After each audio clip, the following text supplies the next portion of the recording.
tal chicos y chicas? ¿Cómo están? Bienvenidos a mi canal de YouTube. Yo soy Diana Martínez y el día de hoy estamos acá un poquito formales porque estamos con un invitado especial y estamos en una entrevista. Él es el licenciado Fernando Villagrán y nos va a hablar un poquito de lo que es el estrés, la ansiedad que tanto hemos vivido. Nosotros más de alguna vez nos hemos estresado a nivel familiar y cómo la música puede disminuir los impactos que pueden crear estas dos cosas. Así que vamos a ir adelante con las preguntas. Bienvenido, muchas gracias por aceptar la invitación y gracias por iluminarnos ahí con sus conocimientos, ¿verdad? Gracias, saludos a todos. La primera pregunta, y es que si las personas pueden tener una predisposición genética a desarrollar estrés y ansiedad, o es algo que de por sí se puede adquirir cuando ya está. Ok. Bueno, el estrés y ansiedad al final son un tipo de reacciones que se han exacerbado. Al hablar de algo exacerbado es algo que se ha elevado a niveles incontrolables de mecanismos que tenemos naturales de nuestra, incluso de nuestra evolución. Es decir, por ejemplo, el miedo. Ese es un mecanismo que viene natural. Todos nacemos con el miedo, es un instinto, de hecho, es una emoción instintiva que nos permite protegernos, es parte de nuestro instinto de supervivencia. Si usted no tuviera miedo, fuera una persona temeraria, viene un camión y no se quita, porque su vida, aunque corra peligro, no va. Entonces, ese miedo es natural. Cuando nosotros llevamos esa emoción a niveles en los cuales ya la amenaza no es concreta, o por ejemplo, ahorita puede empezar un terremoto y es lógico, es normal que sienta miedo. Pero si ahorita yo estoy con un ataque de ansiedad, con un ataque de nervios porque va a dar un terremoto y un temblor a ver, ahí ya quiere decir que mi miedo le estoy dando a un nivel que no es normal, niveles arriba de lo normal. Y eso es lo que conocemos como ansiedad. Un miedo que tenemos a algo que no existe, una amenaza no existe. Y el estrés es un estado de activación, todos necesitamos ese estado de activación, pero cuando llegamos a un nivel en el cual ya no podemos controlar y no nos damos abasto con este estado de activación, entonces ya es algo enfermizo. Pero y digamos, si estos dos se relacionan entre sí, viene de la mano, porque por ejemplo usted tiene estrés de que no va a entregar tareas de la aula y como no está con la cabeza llena de que hay que entregar esta tarea, esta otra, tal, y puede desarrollar ese miedo a que va a fracasar, miedo a fracasar. Tenemos la siguiente pregunta que igual va de la mano. Ahorita estamos iniciando para ver qué es el estrés, qué es la ansiedad, por qué se desarrolla, y luego ya nos vamos a encaminar un poquito más adelante a lo musical, ¿verdad? Entonces, el estrés y la ansiedad, ¿será que es algo como una enfermedad hasta cierto punto? Y si tienen relación con otra enfermedad, con otras enfermedades. Ok, bueno, la palabra es fuerte hablar de enfermedad, es muy fuerte. En esta época no hay que tener cuidado que habla uno. Pero prácticamente el estrés o la ansiedad están prácticamente catalogados como condiciones que afectan nuestra vida. Qunosotros podemos tener una gran alteración en nuestra vida al padecer alguna de estas condiciones. Les menciono, por ejemplo, el DSM-5, que es el Manual de Diagnóstico Psicológico, quinta edición. Esto lo editó la Asociación de Psicología Americana, en el cual en estas guías se catalogan algunas condiciones, así llamadas condiciones, en las cuales a causa de que tengamos un estado de ansiedad o de estrés, podemos desarrollar algunas sintomatologías específicas como tal incluso. Entonces tenemos el espectro, por ejemplo, de la ansiedad, el famoso trastorno obsesivo compulsivo. Estas personas tienen ansiedad. Sí, necesitan, digamos, tener las cosas en orden, así como ellos. Una de sus variantes. Hay otras variantes de ellos, por eso se llama obsesivo compulsivo. Tienen obsesiones que son pensamientos y compulsiones para que palean esos pensamientos. Ejemplo de una obsesión compulsión. Usted no está seguro si cerró la puerta y regresa o la llave de la... Ajá. Ese es un ejemplo de un pensamiento obsesivo y una compulsión para paliar esa ansiedad. Tenemos el trastorno de ansiedad generalizada, trastorno de estrés postraumático, que se da, por ejemplo, cuando usted sufre una situación estresante, una situación traumática, la está reviviendo luego, la asaltaron, por ejemplo, algo común y triste en Guatemala. A la próxima vez que salga a la calle ya va a pensar que van a estar los ladrones ahí buscando. Eso ya es una sensación de ansiedad que está provocando ese estrés postraumático. El COVID es un clarísimo ejemplo de ese estrés. Ya vimos que en efecto esto sería como factores, ¿verdad? Más que todo que podrían conllevar a tener ya ciertos trastornos. Vamos a hablar de algo que todos hemos escuchado más de alguna vez, pero sin embargo creo que no lo conocemos a profundidad, al menos yo no lo conozco tan a profundidad cómo es que funciona, y es ¿qué es la musicoterapia y cómo puede esta disminuir el estrés y la ansiedad? Interesante pregunta. Bueno, la musicoterapia no es más que aplicar enfoques terapéuticos de psicología y de ciencias de la salud en sí que se basen en la salud mental, utilizando como elemento principal la música. Recordemos, bueno, hay muchos enfoques terapéuticos, sería demasiado hablar mucho de ellos, ¿no? Pero hay, solo por mencionar, hay enfoques psicoanalíticos, hay enfoques cognitivo-conductuales, hay terapias racionales emotivas que vienen de ahí más o menos de esos enfoques, hay enfoques del aprendizaje incluso en la Gestalt, en leyes gestálticas, etc. Y depende de cuál de esos enfoques tomemos, vamos a aplicar algunas técnicas que tengan como principal elemento la música para llevar a cabo estos procesos de terapia. Al hablar de terapia, estamos hablando de un proceso no solo de sanación, pero es un proceso más que todo de aprendizaje. Usted va a terapia porque va a aprender nuevas maneras de comportarse o de tener nuevas formas de afrontar su vida y por lo tanto su comportamiento sea más adaptativo y no se exacerbe y caiga en una situación de estrés, en una situación de ansiedad, por ejemplo. Entonces, prácticamente es aplicar todas estas técnicas utilizando la música. Ejemplo, yo puedo utilizar la música como una manera para que usted baje sus niveles de estrés, o sea, se relaje un poquito más. O puede utilizar la música para que un niño aprenda disciplina, por ejemplo. Incluso un grupo musical puede ser utilizado para que un niño aprenda a socializar con los demás. O sea, dependiendo del enfoque y el objetivo que se tenga para la terapia, así puede utilizar la música. Eso es. Entiendo, o sea que la musicoterapia no es solo como para hacer que una persona no esté estresada o... No, tiene varias o sea, esa es la áreas. punta del iceberg, digamos. Ajá, Sí, solo, sí, pues, ajá, sí. Exactamente. Sí, que es lo que, más que todo, es lo que todos conocemos, ¿verdad? Porque, ¿qué es musicoterapia? Ah, pues es cuando utilizamos música para sentirnos Y bien. cuando nos tiran en una colchoneta, estamos viendo. Ah, muy bien, mira qué interesante. Entonces, eso es solo un poquito, conocemos solo un poquito de todo, de todo. ¿Cuáles serían los beneficios que ofrece la musicoterapia a los seres humanos? ¿Y en qué momentos es oportuno utilizarla y en qué momentos no? Usted me irá diciendo. Muy bien, los seres humanos somos considerados unidades biopsicosociales. ¿Qué significa eso? Tenemos un aspecto biológico, físico, tenemos un aspecto social, porque no podemos vivir sin un grupo, sin estar adheridos a un grupo. Por eso hemos sufrido mucho la pandemia, que nos han separado. Y un aspecto psicológico, que tiene que ver con las cogniciones que tenemos, con la forma en la que afrontamos eventos naturales de la vida, como la frustración, por ejemplo. Entonces, al unir esos tres aspectos está la unidad del ser humano. Entonces, la musicoterapia, al igual que cualquier otro tipo de terapia, nos va a permitir o nos va a ayudar a tener un equilibrio en esas tres áreas. ¿Qué sucede? Si usted está bien en su aspecto psicológico, pero en lo social no, y hay un desequilibrio. Y entonces ya podemos hablar de la mal llamada enfermedad mental, una condición mental y está afectando su día a día. O por ejemplo, si usted tiene buena sociabilidad con la gente, se relaciona bien, en lo psicológico está bien, pero tiene un problema físico, una enfermedad terminal, algo muy trágico, sería también otra cosa que afectaría su vida en general. Entonces, la psicoterapia va a permitir que usted tenga un equilibrio en esas tres áreas, lo biológico, psicológico y lo social. En lo biológico va a permitirle que usted se relaje, por ejemplo. O sea, su cuerpo aprenda a no estar tenso, por ejemplo.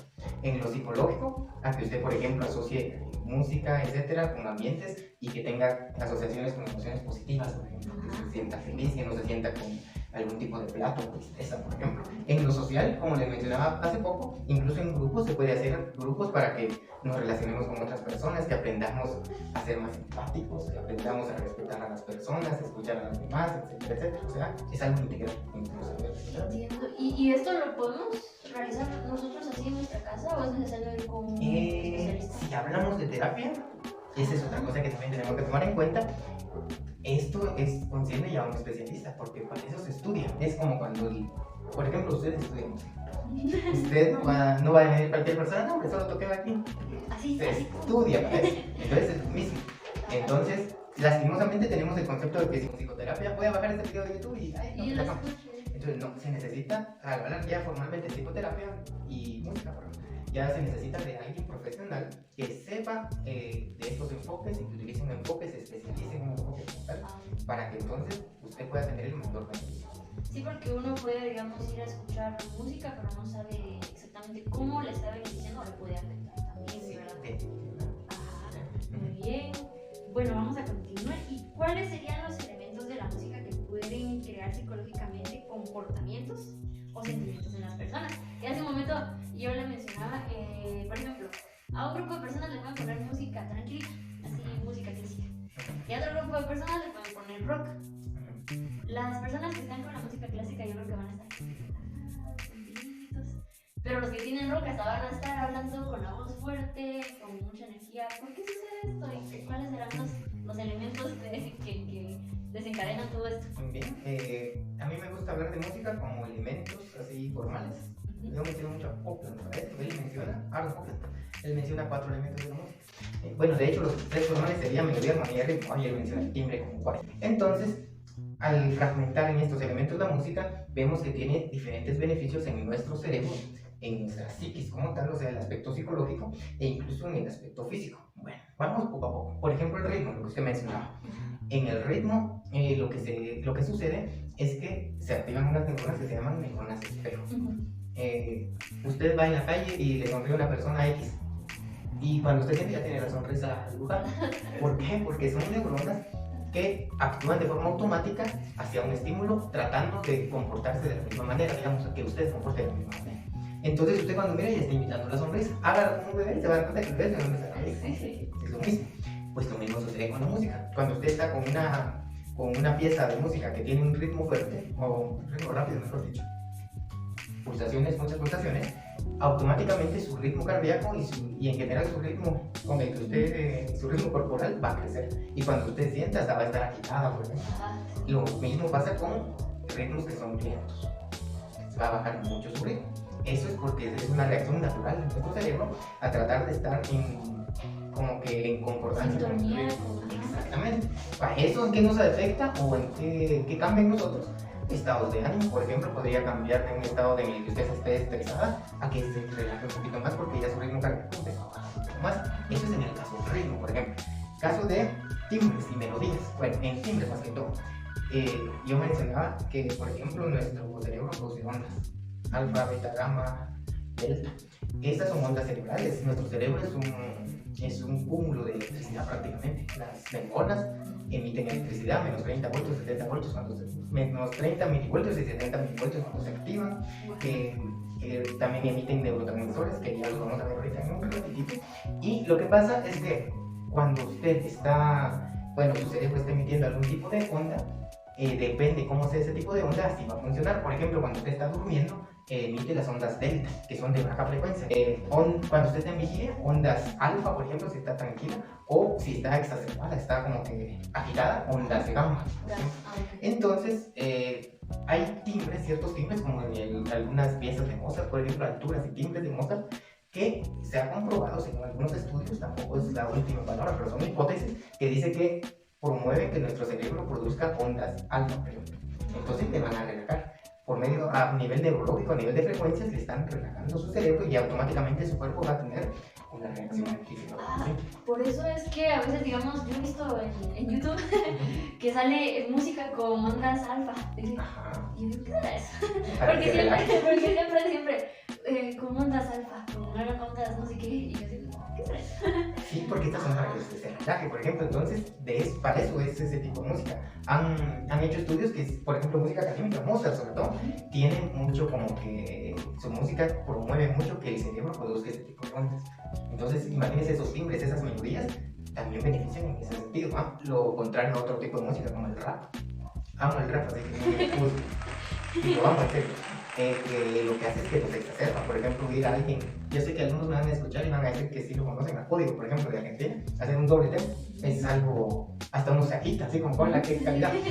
¿Por qué? Porque posiblemente ahí se están generando o está produciendo en nuestro cerebro ya ondas gamma, porque se está agitando, ¿no? Pero o sea, no es nada malo, simplemente tenemos que saber que la música en el timbre y en su melodía tienen algún tipo de influencia en nuestras ondas cerebrales para que se creen estados de ánimo, se creen algunos tipos de reacciones más que todo. Sí. Y por último, la melodía. Las melodías se asocian mucho a las emociones. Digamos que me recuerdo de aquella tarde cuando me dijo mi crush que no. Y como triste y ya en el fondo sonaba una marimbita. La próxima vez que escuche esa marimbita, como que esa marimbita va a evocar un recuerdo de mi memoria a largo plazo que automáticamente, así de una vez, cuando me sienta yo voy a tener cierta nostalgia. ¿Por qué? Porque ya hubo un aprendizaje. Y esto es comprobado también el famosísimo experimento de Pavlov, del perrito de la campana. Exactamente, es lo mismo. Entonces, si usted estaba triste y escuchó la marimbita, se asoció el estímulo de la melodía con ese estado de ánimo. O podría ser también al revés, ¿verdad? Estando con una persona y escuchando una canción y luego rompen y cuando escucha a esa persona la canción le trae el recuerdo. Exactamente, porque hubo un aprendizaje por asociación. Entonces, como que ya aterrizando, que estos elementos de la música, como la melodía y todo, pueden servirnos de como que catalizadores emocionales, o sea, afectan nuestras emociones.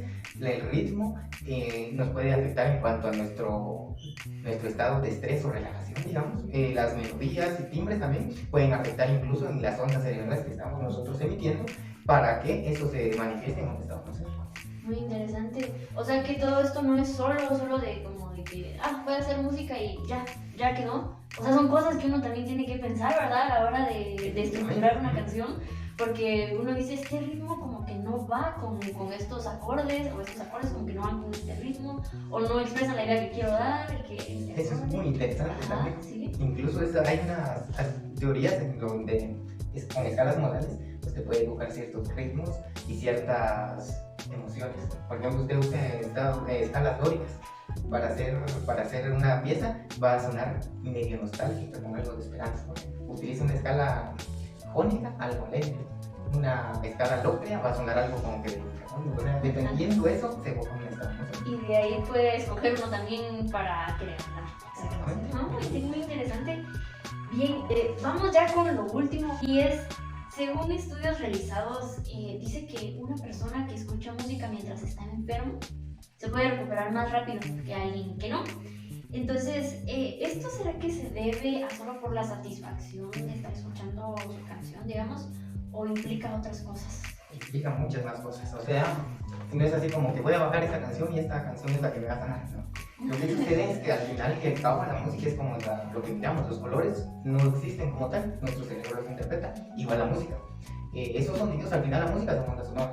Lo que nuestro cerebro interprete, algunas áreas cerebrales, área de Broca, área de Wernicke, por ejemplo, cuando cantamos, etc., lo que nuestro cerebro interpreta, así va a ser la reacción fisiológica que se va a generar.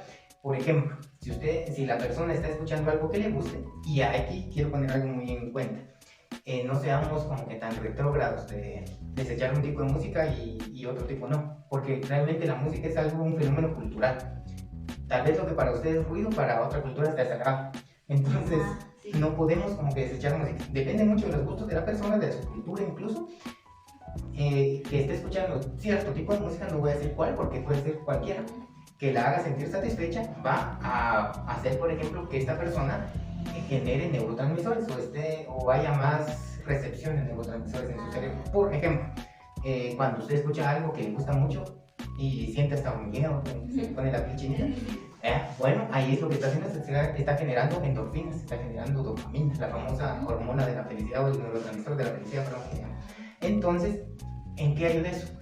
Si se genera dopamina, si se genera cortisol, que es otro neurotransmisor importante, serotonina, incluso ellos van a permitir o potenciar que nuestro sistema inmune no se debilite, sino que se fortalezca un poco más. Haya más, bueno, a eso ya es un médico, ¿verdad? Pero su sistema inmunológico no se debilite más, sino que empiece a potenciarse, y eso por ende va a ayudarlo a usted, o a usted en este caso la va a ayudar a mejorar la condición médica, si así fuera el caso. Hay que ser realistas, si es una enfermedad terminal es como que casi que un placebo, pero si es una enfermedad que sí es, o sea, se comprueba que solo con que el sistema inmune se fortalezca va a mejorar mucho, claro que sí lo va a hacer, pero no tiene tanto que ver con que voy a poner tal música, sino que depende el significado que tenga esa música para nosotros, como la hemos internalizado, así va a potenciar o no que se generen más neurotransmisores, que se fortalezca el sistema inmune. Sí. Entonces, yo estaba buscando en internet que decía, es un estudio que hicieron porque es reciente, decía que a las personas que tenían ventiladores por lo del COVID, algunos se recuperaban más rápido. Entonces, digamos, a ellos me imagino les pusieron su canción favorita, ¿verdad? O algo que les gustara. Por ejemplo, si eran personas de Europa, posiblemente les pusieron música académica, que es muy común. Y recordemos otra cosa, que nosotros, no, porque ustedes van a decir como si ya estaban prácticamente dormidos, inconscientes. Recordemos que nosotros percibimos siempre, de forma consciente o de forma inconsciente. Entonces, posiblemente estas personas de forma inconsciente fueron percibiendo, su cerebro fue interpretando esos estímulos sonoros, y posiblemente permitió que sí su sistema inmune se fortaleciera más. Muy interesante. Sí, porque imagínense si le hubieran puesto una canción que tal vez no me gusta. Bueno, es una hipótesis, ¿no? Sí, ¿verdad? Sí, o por ejemplo, personas que han estado en coma, que ponen su canción favorita y despiertan. Ese es un caso bien interesante, porque lo que podría pasar es que cuando se tenga un estado de coma, posiblemente al tener un estímulo así, tal vez se evoca algún recuerdo y posiblemente se reconecten partes cerebrales que hagan que regrese la conciencia. Es probable. Interesante. Y bueno, entonces todo esto nos lleva a ponernos a pensar cómo es que la música influye en bastantes áreas de nuestra vida. O sea, no es solo escuchar música y ya, a veces tenemos que analizar un poquito, ¿verdad? También. Definitivamente, las 3 formas de escucha. También Copland las mencionaba. La forma más básica es la sensorial, solo hay música ahí, saber qué es música. La siguiente es la emocional, a la cual casi todas las personas tienen, en la cual que con una canción sienten tal emoción, etcétera, etcétera. Y la tercera, que es la que tienen los músicos, la música como tal, es la intelectual, donde ya usted hace un análisis de ritmo, melodía, armonía y de todo lo que implica esa significación de la música. Interesante. Sí, pues a veces sucede que uno dice, bueno, a mí me pasaba, que decían, ¿qué será que me siento triste? ¿Por qué será que me siento triste? Y luego analizaba la canción que estaba sonando, que a mí me recordaba, por ejemplo, a mi tío que ya falleció, que él escuchaba mucho esa canción. Entonces yo me quedaba así como que, ¿por qué será que tengo ganas de llorar? Y luego me daba cuenta que era la canción que él escuchaba, ¿verdad? Entonces, a veces es bueno también empezar a analizar un poquito qué es lo que nos hace sentir así. Qué interesante plática. Yo voy a contar algo que me pasó aquí. Fue hace unos días y yo dije, esto va a estar interesante mencionárselo. Me pasó. Yo iba en la calle y que escuché que había música y vi a una persona que iba caminando. Era música banda que estaba en la calle y esta persona iba al ritmo de la música y casi que iba marchando. Observo a otra persona, iba caminando al mismo tiempo. Entonces yo dije, qué interesante todo esto, cómo es que tal vez a la persona no le gusta ese estilo musical, pero aún así está marchando al ritmo de la música. Las neuronas de espejo están funcionando con eso. Las neuronas de espejo, qué interesante plática la que tuvimos el día de hoy. Él es un músico, excelente pianista, profesor, es licenciado, da clases y también se mueve en todo este ámbito de la psicología, ¿verdad? Entonces sí ha sido una plática que nos ha enriquecido bastante y muchísimas gracias ahí para todas las personas que nos están viendo. Creo que nos ha enriquecido bastante y nos ha brindado de sus conocimientos acá. Es un gusto. Y la felicito a usted por su canal, que cada vez va más creciendo. Poquito a poco, pero ahí vamos. Muchísimas gracias, licenciado. Entonces nos despedimos.